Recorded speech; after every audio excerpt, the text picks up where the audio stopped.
Welcome to Make Change Fun and Easy with your happiness expert, Samia Bano. This is the podcast to help change makers, coaches, trainers, and healers break your chains of fear so you can create the impact and income you desire with fun and ease. Please make sure you subscribe to enjoy every episode. This podcast is sponsored by the Happiness 101 program. Hello, salam, shalom, namaste, sat sri akal, aloha, hola, ciao, bonjour, buna, and privyet. It's really, really good to be with you again, and you will be really happy you're with us because we have a very awesome guest with us today, and it's Hanifa Menen, who is a grief recovery and brain retraining guide. I think that is so cool. Welcome, Hanifa. Thank you so much, Samia. Thank you for having me here. Absolutely. I'm so happy you're here with us. And I will ask you to please, first of all, tell us more about who you are and what you do. Alrighty then. Thank you for that welcome. And I loved all of the hellos you said in every language. It was so beautiful. So I can tell you that, yes, my name is Hanifa Menen. I am a grief recovery and brain retraining guide, as you mentioned. I used to be a naturopathic doctor for 21 years, and I feel that this movement into grief recovery and brain retraining has been very beneficial to the clients that I work with, largely because it focuses on self-empowerment. And that, to me, is something that a lot of times when people are working with healthcare professionals, there becomes a reliance on the professional for direction and for treatment and for management. And I believe that people have the strength to be empowered themselves. And I feel that's the greatest gift that any practitioner can help their clients achieve or patients achieve. And I'm doing this today and I'm loving it. Oh my gosh, I love that. I love that because I agree with you that a lot of times we do develop dependence on, because, oftentimes we see our doctors and healthcare professionals that we're trusting them with our lives, and there's a tendency to just sort of, in some ways, I don't know if taking for granted is the right word, but probably not the right word. But, we do develop a dependence and a reliance on their knowledge. And, of course, in its own way, that's really important. Because if you don't have a healthy, trusting relationship with your healthcare providers, that would create its own problems. And at the same time, we do have to, I think, recognize that ultimately it's our bodies, and we have to realize that we have to be the experts of our own bodies and our own lives. You make me think of my dad, who has always been the person in our family who has raised our consciousness when it comes to these kinds of issues. He's amazingly practiced at being aware of what's happening with his body. So when he's not feeling well, or even when he's receiving treatment, he's able to observe the impact that it's having on him. And so when I have had the opportunity to visit a healthcare professional with him, and he is communicating with the care provider about what's going on with him, he's able to be so detailed and just is like an excellent patient in that sense, because he's able to tell the healthcare provider, okay, you gave me this medication and it had this impact on me, or I've been experiencing these symptoms. And Yeah, basic self-awareness. That's yeah, that's basic self-awareness for sure.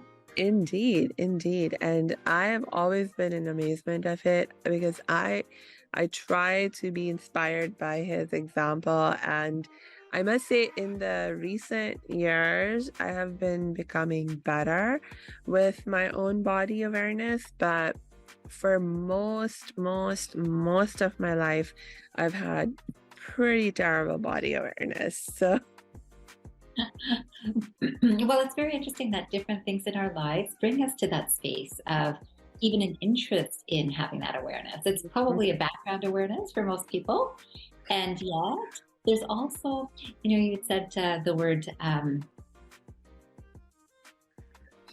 think it's a reliance. So this reliance on others.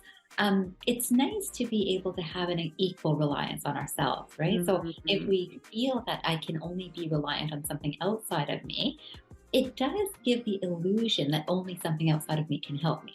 yeah. Then again, if we look at healthcare, we know there's so much tied in with this. There is so much, whether we think political, whether we think governmental, whether we think financial, there are directions that are being pointed at people constantly. And then there's this faith, this faith without even fully understanding all those little background cues that are happening that in healthcare we do understand, but even in healthcare, I think a lot of times even healthcare practitioners can turn a blind eye to that because, of course, if a healthcare practitioner's full income is dependent on people needing them, then they're also dependent on people needing them. So then it goes back and forth that way. So it's just an awareness to have on all sides, right? Which again in itself could be a grief awareness that, that brings me some feeling of loss if I'm that open about, you're as strong as I am. And should it bring a loss or a feeling of empowerment on both sides, right? So when I train you to be empowered, it empowers me too, right? Whereas historically, I believe the way that healthcare professionals have been trained and have been encouraged to move in the world has been more about, I'm the expert and I will help you understand, right? That sort of idea. And so then that becomes that space of dependence, as you said, and on both sides. Yes, I hear you. I hear you. Wow. So a couple of threads that I would love to uplift from what you were just sharing. First, maybe just an observation about something that I love about you. That every time we have a conversation, I notice you raising awareness about limiting beliefs that we can form without necessarily even realizing it. For example, right now, you just raised awareness around how you can develop a limiting belief around, what this idea of, oh, I need someone or something outside of myself to be able to help myself in the context of my health and other issues as well, I'm sure. So I find that really important, being aware of our limiting beliefs because they are limiting. They are. And what's so interesting from it? It's this idea of we're all the same. We're all the same. So even when we think about limiting beliefs, we can see so much more similarity amongst all of us. But we have a tendency to differentiate that, okay, this is a practitioner, this is a healthcare provider, this is a parent, this is a child, this is someone older than me, someone younger than me. And then we have all these, but it's all of us are carrying all of this. In the collective consciousness, we're all the same. We're all receiving the same information. So to be aware of it helps all of us, right? So this is what I believe. Indeed. I believe you are very self-aware yourself. I honestly think that, again, it's only when we actually pay attention to, hey, I actually do get that. I just haven't spent time thinking about it or becoming more aware of it, right? That sort of idea. So the second thing that I heard you mention, although in passing, but I think I would love to focus our conversation today on that, is the idea of grief recovery. Because I know that you have a really excellent way of understanding that, and I would love to learn more about grief recovery from you. Please tell me more. I'd be so happy to. This is my passion. And grief recovery is a process of working through. It's a particular model of working with grief. And a lot of people have heard the word grief, and many people will link it to things like death or divorce, sometimes separation, sometimes a move, something about loss, and grief often linked to loss of relationships, and I think in common language. In grief recovery specifically, we look at grief as any experience that has a conflicting emotion. And that could be any two different emotions. So let's say we can easily think of someone who is caregiving for an ailing parent, for example, and the parent passes away. So then a person would feel that, oh, because the person passed away, this is a grief situation. But there might be a relief in the person too that, oh, I couldn't handle seeing them suffer, or I couldn't handle the strain it was having on me. And so there's a little bit of relief as well as the grief of the experience. But the other thing can happen too is good, fantastic situations that we think of. We think of someone getting married. It's like so exciting, and let's hope like it's the person that they're in love with, right? And they're getting married to this person. So excited. But so there is this excitement about getting married and this whole new experience, and a little bit of fear of, oh, I'm going to be losing where I was living or my independence, or maybe a person's with their family still, or maybe they're living independently. Either way, it's a change. So there's a little bit of fear as well as the excitement. So that's a conflicting emotion, which would then, in this process, be called grief. And then recovering over grief, where most people think about, I just got to get over this. It's not so much about this recovering, because it is an impact on the body. And if you think of this conflicting emotion, can you imagine how many we're all carrying? So whether we're starting a new job, that can be a grief situation. I let go of the old job and I'm in a new job. And even if it's all very exciting, there's still that loss of the old job. Then there's I had a great relationship with my boss in my old workplace, and now this boss and I don't get along. So another grief, but it's thing after thing after thing. So even starting school and finishing school is starting of a school is like something exciting but fearful because it's something new. And then the finishing of school is so exciting to be finishing, but what am I going to do now? All of those things are grief situations. So everyone is carrying quite a bit of grief from this perspective. Yes. You're so right about that. You're so right about that. I mean, we carry conflicting emotions all the time. And We do. And I think this is truly like when it comes to mental health, when it comes to emotional intelligence, I think this is a point of struggle for like so many people, that when they have conflicting emotions, they don't know how to go about processing them, or even feeling about the fact that they have conflicting emotions and how to manage them, and things like that. So can you tell me a little bit more about your perspective maybe on the role of emotions? I mean, hey, thanks for tuning into this episode. Hope you're getting value out of it.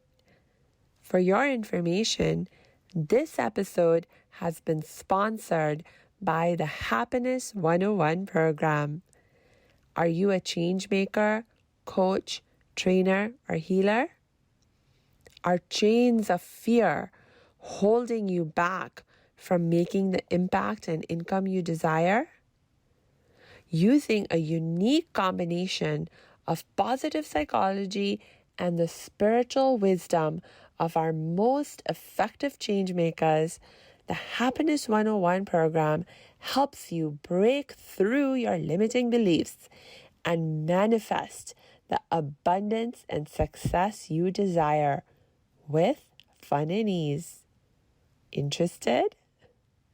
Book a free Happiness 101 exploration call with me, your happiness expert, Samia Bano. Just use my online calendar link in the show notes. Now back to the show. I, yeah, Yes. I would love to expand on that. Actually, it's a beautiful question, Samia. So I believe I'm understanding the directions. If I take a different direction, you remind me what you really mean then. Okay. So if in my interpretation I've understood correctly, this whole idea of emotions, we haven't, many people have not really been trained about their emotions anyway. So it's something that we just kind of, oh yeah, well, people have sadness, people have happiness, people have, so it's just taken as it's part of life and you'll learn how to deal with it Yeah. as you go along. And Yeah. we can. But not many people are shown the importance of it, of understanding our emotions. So then when we are actually at a space where we actually want to understand, it's usually at a time of crisis. So I'm so sad, let's say in a grief situation, I need to know how to work with this. And then we just focus on sadness. Yeah. And this is the thing about grief recovery. We don't look at just sadness. We look at sadness and joy. We look at sadness or anxiety. We could look at worry. There's all these different emotions that are coming up as this grief picture. And that conflicting emotion, again, that you were right in mentioning emotional intelligence, because once we're understanding emotions, then we can learn from them. I would love to direct people. It's so ironic. I'm just in the middle of writing an article, and I will give just a little bit of direction to any of your listeners. Anyone who has not read a particular poem by Rumi called The Guest House, I would strongly encourage that. And in this whole idea is about being welcoming to each guest as emotions that come to us. So each one that's flowing through. If we have resistance at the door, believe me, we will definitely see that visitor again, or the visitor will just be standing outside our door the whole time. So unless we're actually acknowledging this is here and welcoming it, because it's our fear that holds us back from that too, right? That what if I can't handle anxiety? What if I can't handle grief? What if I can't? That sort of idea. But no one says that about joy or happiness, right? Yes. Recognize emotions. We recognize emotions are all transient. They come, they go, Yes. right? But to be able to manage them and actually to learn from them and to actually move forward, that, okay, now if we understand that grief is affecting all of us, can I be more compassionate to someone else who's going through a completely different experience than me, right? So they've lost a parent, I've lost a parent. I haven't, but if that has happened, and not recently, and if that has happened, we know that this is the whole idea of it's okay for them to handle it in this way. This is their connection with their parent. This is their way of dealing. Some people will go to the cemetery very regularly to visit a parent that's buried. Another person might rather not visit, or perhaps they had a cremation. And there's all sorts of judgments that people put into all of these things too, rather than just acknowledging that this is how this person is working through their grief. This is how, and it's okay. We've stopped being okay about differences, right? And this is what happens in life, that as we become more and more particular about things should be this way, and how I see it is how you should see it, that's what creates more conflict in the world. Right. And the limiting beliefs, because you think things can only be this way. Yes. Yeah, if we come back to this idea of loss in even a family, everyone, there could be 5 siblings that lose a parent, and each sibling is going to handle it slightly differently. And often right within this family, each sibling is judging another. They shouldn't be thinking about this long. They should be over it by now. Or they should come with me to the cemetery, or whichever way, right? So all of these things that even within a family, if we can see this, we can see how we're affecting each other nationally, internationally, same thinking. Mm-hmm. It's so true. And our emotions have such a powerful impact on our thinking, and vice versa. Like our thinking has a very powerful impact on our emotions, and our emotions have a powerful impact on our thinking. So they're definitely sort of like feeding each other. And so, when it comes to the judgment piece,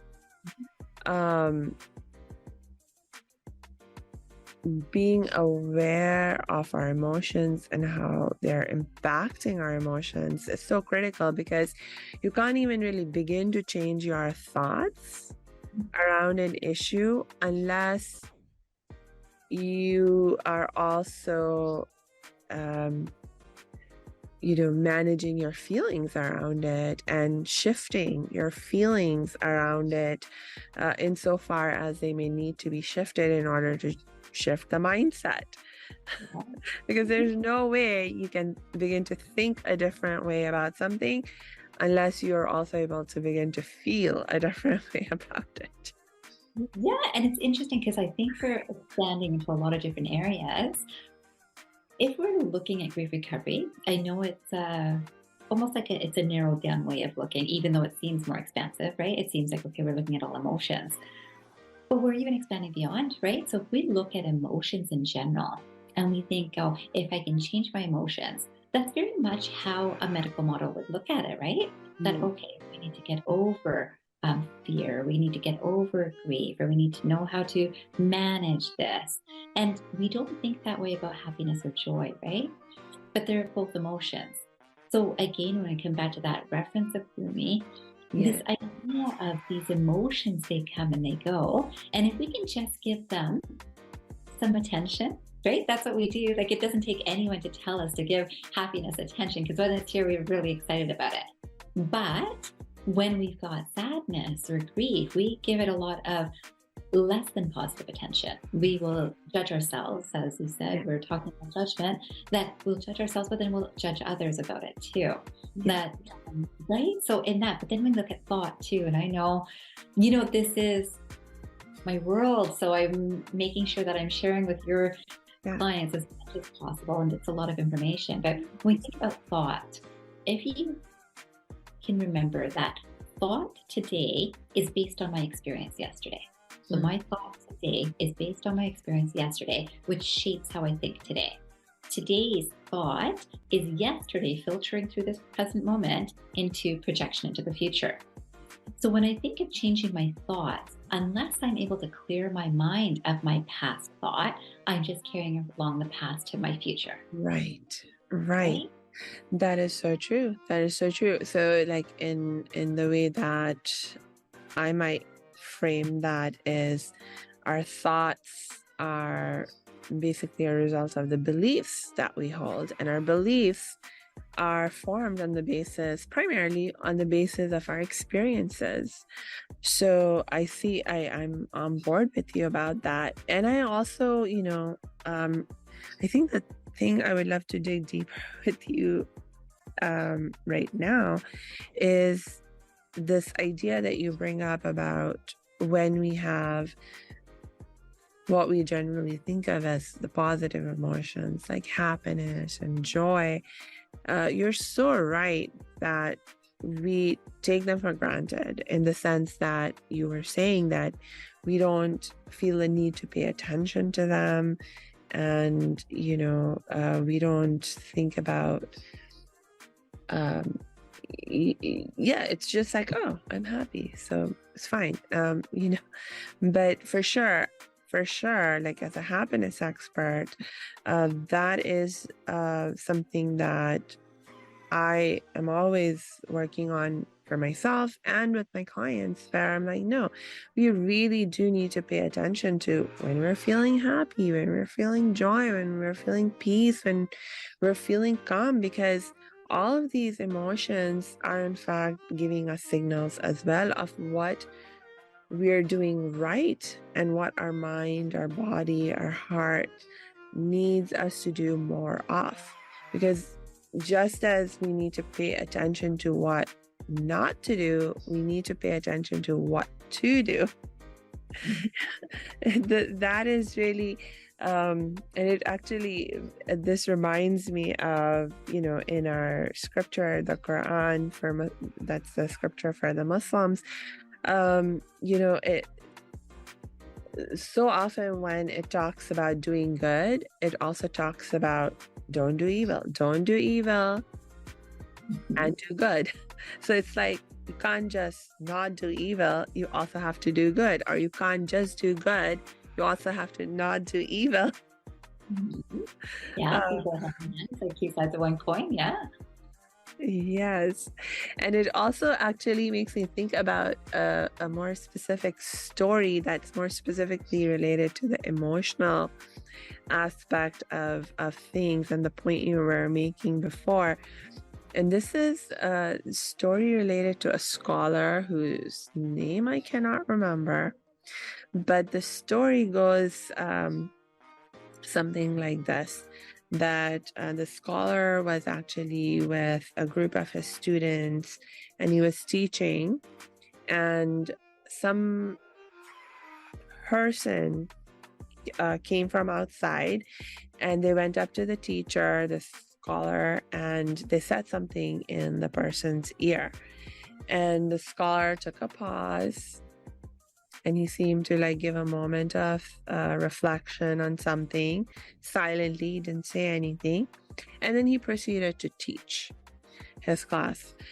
And then after some time went by, this person came back into the room, went to the scholar, said something in their ear.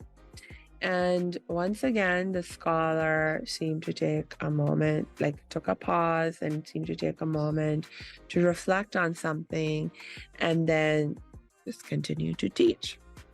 And after class was over, some of the students asked the scholar, would you mind sharing with us what happened when this person came in? What did they say? What were you thinking about? Like, what was going on there? Would you mind sharing with us? And so the scholar is like, I'm happy to tell you. So he says, the first time the person came, he gave me news that a trade ship that I had invested in sank. And so basically I like all of my investment basically sank with it, right? So big loss. And he said in that moment, as I processed the news, I was checking how I was feeling about it. And after a moment of reflection, I noticed, or I realized that because that I was able to feel calm about the situation because I've trust in God, that God will take care of everything. And so I moved on, and we continued with our class. And then the second time that the person came, he gave the news that there had been a mistake made, and it was not my ship but my investments that sank. It was some other ship, and my ship and my investments are actually just fine. And so in this case also, as I heard the news, I processed it news, and I was noticing how I was feeling, and I was satisfied to note that in this instance also I was able to reach a place of calm feeling because I trust God and believe that God is taking care of everything and all will be well. It's beautiful. That's it. That's how life is, isn't it? It's and that's a beautiful story, Samia. It's thank you for sharing it.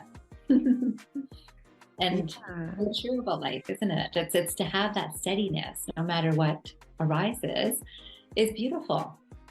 And so many different ways to look at the emotions that most people would go through in either of those times, right?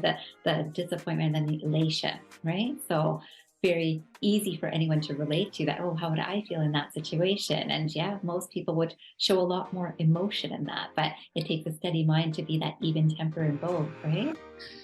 Right. I mean, there's that we want to cultivate the steady mind, but also the idea of not getting attached to either emotion, whether it's the shock and the grief of loss, or whether it's the elation, the joy of, oh, everything's fine, I'm still rich, or, whatever, because now I'm thinking about, another thing that we talk a lot about in the context of my work as a happiness expert is, so many people have this mindset of chasing happiness where,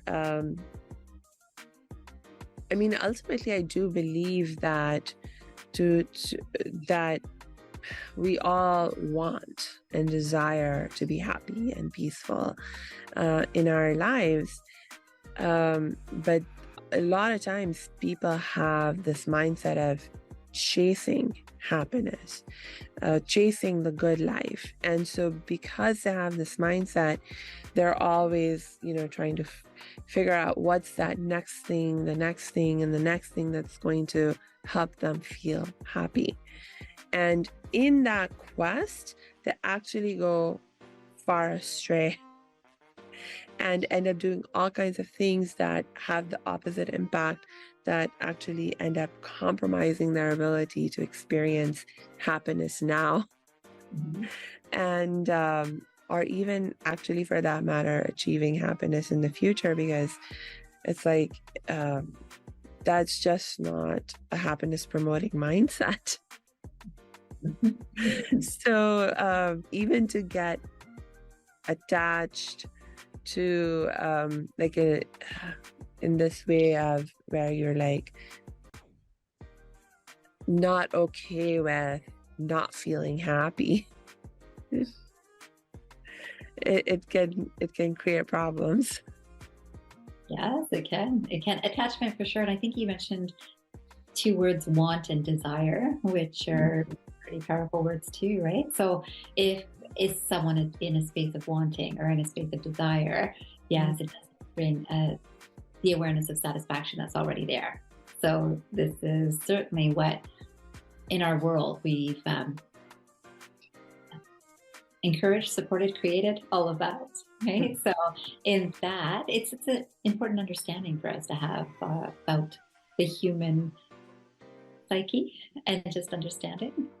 But yeah, it's definitely so that's good. Like, I think you're doing fantastic work in terms of happiness. And then in terms of, just so it's clear, in grief recovery, it's not so much about getting to happiness and pulling away from grief, but so just so that's clear, but recognizing that both are happening simultaneously. Yes. For sure.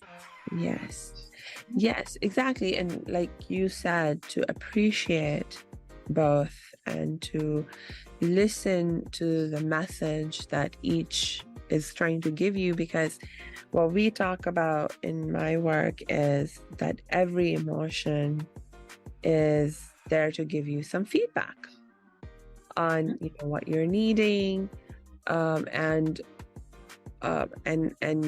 so in the context of what we might term negative emotions, you're getting feedback of something that you need, or like a need that's not being met.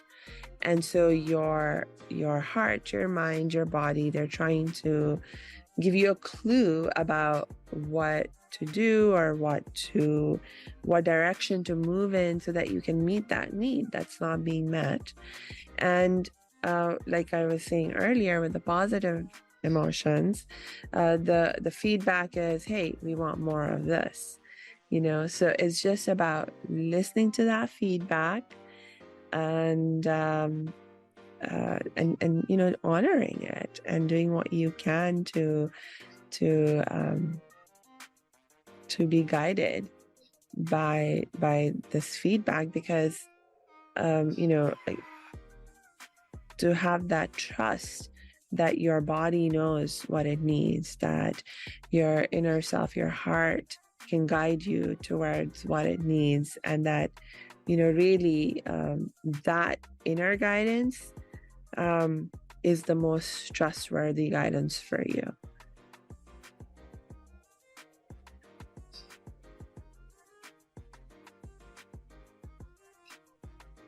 Thanks for that, Samia. It sounds really good. From what I hear about the happiness focus,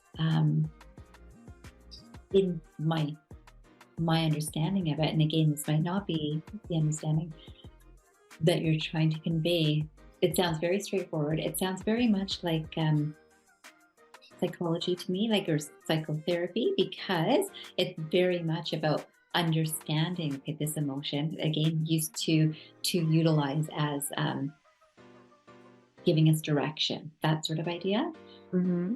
And in grief recovery, um, yes, emotion, I would say that it looks at it more as a totality, which I would think faith does too. So faith looks at everything as a totality. So even the story that you shared, I think that was very much about the totality, that if we look at that whole story together, we Yeah. can see that, yeah, neither the good nor the not so good stayed. It was all that total experience of Yeah. this happened, right? Yeah. And that, I think, is one of the things that a lot of people are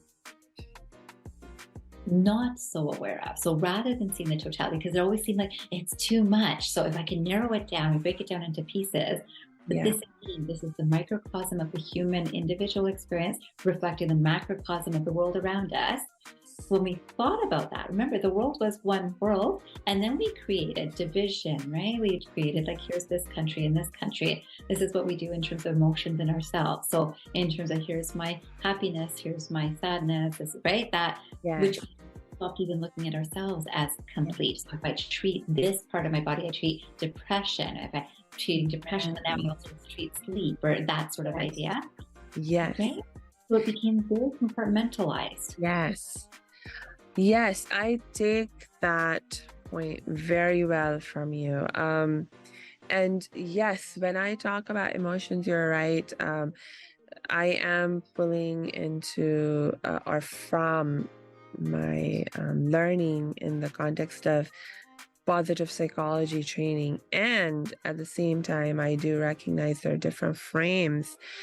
One of the things I do appreciate about even the positive psychology framing and understanding of emotions is that, especially like in the context of thinking about happiness, for example, um, positive psychology research recognizes that in order for us to be happy in a sustainable way, where we can sustain our happiness, we can be in control of our happiness.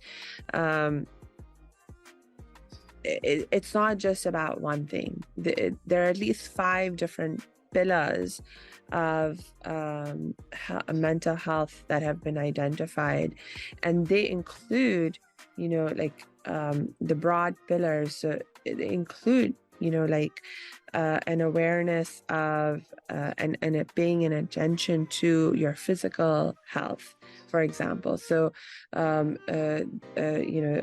then also there's another pillar of, well, looking at, are you living life with a sense of meaning and purpose? Are you utilizing your strengths that you have? Are you living in a way that is authentic to your values and so forth? So that's like a whole pillar of mental health.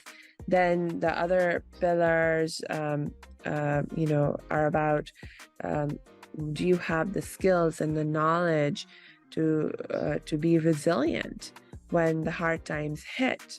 Because again, it's an acknowledgement of the realities of our life, that not everything is always going to be like a straight line or an upward line in terms of just what we perceive to be positive things happening all the time, or we will not always be experiencing what we label as positive emotions. And so when something happens that we perceive to be bad in our lives, like the sinking of the ship that carried all of my investments, how do you respond to that in the moment? But then also, how do you be resilient in that moment? So that's like its own pillar. And then one of the pillars that I will highlight now is that positive psychology also recognizes, is that of your sense of spiritual connection and spiritual development. And so, like, when you take this kind of broader perspective of happiness and what it means to be happy and how you can be happy, I think it starts to move us in more of that direction that you have been highlighting for us with the grief recovery model of, sort of looking at more of the totality of the situation and everything that we are and that we're experiencing. Yeah, definitely. Well, I hope so. I do believe, again, it's again from I can see the totality with those 5 pillars that you're utilizing, which is again what even Western medicine. Yes. Right. Even when we look at Western medicine, for the longest time, it's been the mental, emotional, physical, and spiritual aspects. Yet, then when we actually look at the actuality of what's happening, often it is first work with this and then work with this. Right? So it becomes very differentiated.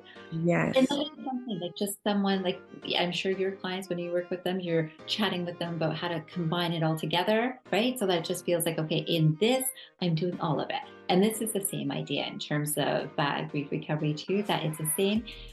This is how we look at the whole thing, even though we recognize that these different pieces are existing, but it's all happening simultaneously. That sort of idea. Yes.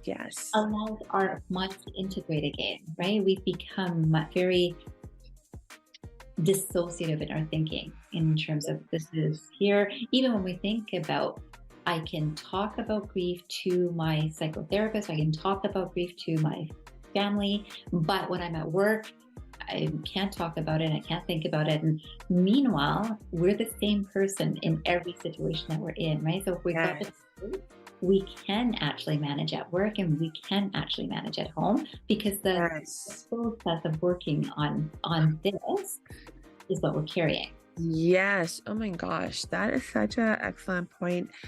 And now you've reminded me of a conversation I was having with one of my friends who is a trauma survivor herself and now is also doing amazing work as a disability justice person. And so we were having a conversation about disability justice in the context of the workplace. Because in the context of disability justice work, we also recognize mental trauma or mental disorders, that impact our lives as forms of disability, or that can have disabling impacts, I should say, on our lives. And so, for example, somebody who is a survivor of abuse or other trauma, and they are still in that phase of either they are currently going through the crisis or in the very early stages of recovery from that crisis, their mental health is impacted by that. And that impacts not only their life at home, but it's also impacting their life at work.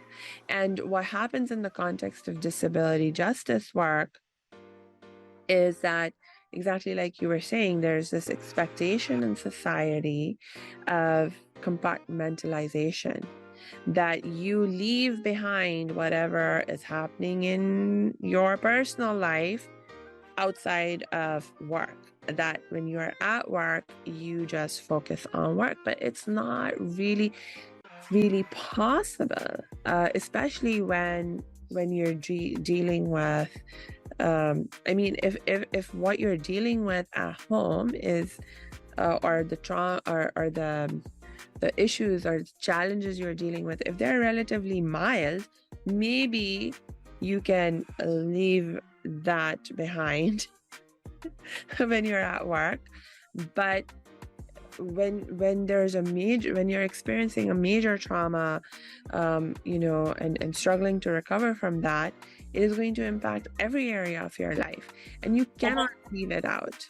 Yeah. What's interesting, Sammy, is who's determining whether it's mild or not? I Right? mean, yes. So So it brings up a lot, right? When you even say this, in yes, my opinion, anyway, yes, I get it. In terms of when we look at, you know, insurances would cover a certain amount. In terms of um, the workplace itself, we'll look at things from its own perspective. The family may or may not be forgiving of now spending more time at work and you're supposed to be here. So that, who measures that trauma or that strain or that, right? So even when there is someone who is very clearly going through grief, yes, let's say a mother has lost a child. yes, When that happens, excuse me, let me take one more sip of water here. When a mother has lost a child and then a sibling has lost a sibling, mm, who determines who is affected more? Right? So when we think yeah, about yes, this is why when we're looking at how society is shaping itself, right, we're not just doing things purely out of compassion. So then what happens? A person knows that they can get potentially yeah, some compassion, maybe for compassionate leave, or sick leave. Let's say everyone's aware that, oh, no one wants a diagnosis. We know this. yeah, And yet, you look at why depression and anxiety are the highest diagnosed conditions right now. How much of it is this is actually happening? How much of it is that the mind is leading itself to that space because it needs that break from work so badly? yeah, Right? So all of yeah, this, and this is what we as a society have said, well, if someone has this, then they can have time yes. off. Exactly, exactly, exactly. That's exactly what my friend was trying to highlight. And that this is a problem, that this way of thinking, because ultimately, I guess, yes. And so the fact that, again, we should not sit in judgment of either our emotions or other people's emotions. I mean, especially like other people's emotions in this, when it comes to our relationships, it's like, how can you even begin to judge someone else's emotions? You can't feel what they're feeling. You cannot experience what they're experiencing. So how can you judge it? Mm-hmm. It doesn't make a lot of sense. It's like, Yeah, it's it's very uh, normal. Has become very normalized, though, right? yeah, Or I believe it has. I think because we're not starting with understanding compassion for ourselves, then we're not so compassionate towards others either. So when we fully understand our own experiences, not to be selfishly understanding, but understanding that, wow, this is a huge impact on me in all of these ways. Now I can actually understand someone else too. When we don't even understand ourselves, and what's the time being given to understanding ourselves? The only time we give to understanding ourselves is when crisis hits, right? yeah, Then that's become the cycle in life that yes, finish this, understand this, and then get to the emotion. So now yes, that you've done this X, Y, Z, now you can work on this. This is almost like the fun time. Now you get to understand emotions, which is really, I mean, it's always been part of the totality of the picture. And yes, what society is shaping us too, right? That we can see that, wow, with so much grief in the entire world, we're all taking this on, whether we see it in TV, whether we see it in, yes, hear it in the radios, we watch it in movies, all of these things. And we're also less sensitive to it too, yeah, because we see so much of it, yes. right? That's So true. when Very, we are able to watch movies that have so much aggression and violence, we become less sensitive to it. So then in every city, when we hear about this is how many murders have happened in a month, no one's surprised anymore. Almost any number can yes, be said, and it's just kind of a way of life. Now, when we're not even aware of that outside of us, we're certainly not aware of inside us too. It's going both ways. yes, If we get that awareness within ourselves, oh, we'll have that compassion then stepping out to the world, yeah, which makes a big difference. Mhm. yes. Ah, So much. We've expended so much, Samia. Do you think that we've overwhelmed the listeners? I mean, it's probably a good idea for us to wrap up for today. It's just you keep bringing up so many excellent points. I can't help myself asking the next question and the next question. But you're right. Let's move towards wrapping up for today. Do you have any last thoughts or words you'd like to share? I'd love to share the fact that working through grief, which would mean grief recovery, again, grief recovery is just the term, but if anyone who is watching is understanding that we're carrying a lot of conflicting emotions within ourselves, when we can look at things equally, we will look from within ourselves equally and we'll look outside ourselves equally. And that, I believe, can bring the peace to ourselves and to the world around us that we're all deserving. Indeed. So, on that very positive and hopeful and wise note, we will wrap up for today. And for my last reminder, I will remind you who's listening to please make sure you check the show notes, because we will be adding Hanifa's links in the show notes so you can reach out to her, learn even more from her, get some help and support whenever you're ready for it. And until we connect next time, I just wish you lots and lots of peace and joy. Namaste, everyone.